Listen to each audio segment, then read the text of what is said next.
So here we have the Mini Cooper S Countryman on a 60 plate. I'm going to start off by showing you around the outside of the car, and then we'll hop in and run through some controls on the inside.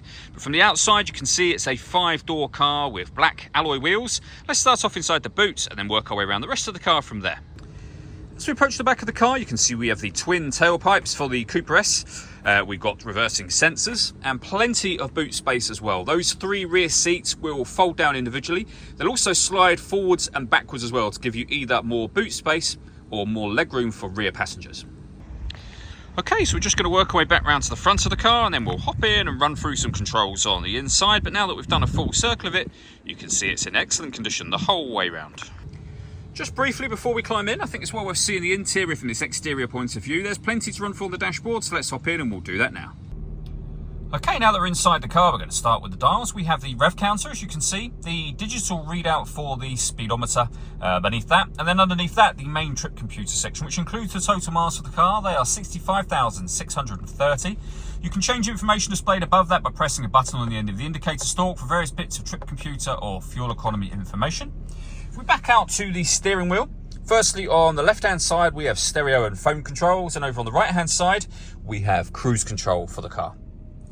In the centre we have the main speedometer. First of all, we have the fuel gauge, as you can see, and then the stereo. So down here we've got a mode button. On there we have AM and FM radio, DAB, we've got a CD player, auxiliary input and USB input as well. So plenty of ways to listen to your music in this car. If you press the menu button, you can then access your telephone, the vehicle's onboard computer, you can configure various vehicle settings, and under this section we have useful phone numbers for Mini customer services. Now you can either use this dial that you see me using, or the button that is directly beneath the thing that you want to enter, if that makes sense. Main volume for the stereo is just here.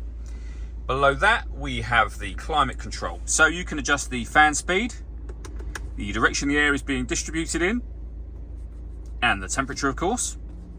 Air conditioning is on at the minute, so that's off, back on again. Or you can hit auto. The car will then take control of the fan speed and the direction of the air to maintain the temperature you've asked for. If you press auto again, or you adjust the fan speed yourself, you'll override that setting. You can put it back in whatever setting you want it on. With a heated rear screen, as you can see, and a proper heated front screen as well, just here. Beneath that, we have the driver's side front window, rear window, passenger side rear window and front window. Deadlocks, so you can lock and unlock the car doors from the outside. Beneath that, we can turn off the traction control. We can turn off the stop and start. This car is designed to cut out when it's stationary in traffic to save you fuel.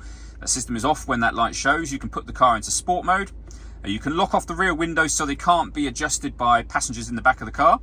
We have front and rear fog lights as well, just there. A 6-speed manual gearbox, and then auxiliary and USB inputs. The last thing I wanted to mention are the sunroofs on this car. So you have these blinds that will pull across.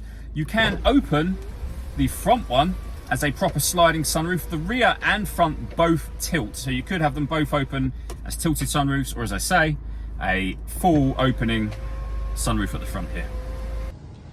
All that leaves me to say is thank you for taking the time to watch this video. If you'd like to come and see the car in person and have a test drive, please feel free to give us a call here at Glenbourne's. We'd love to hear from you soon.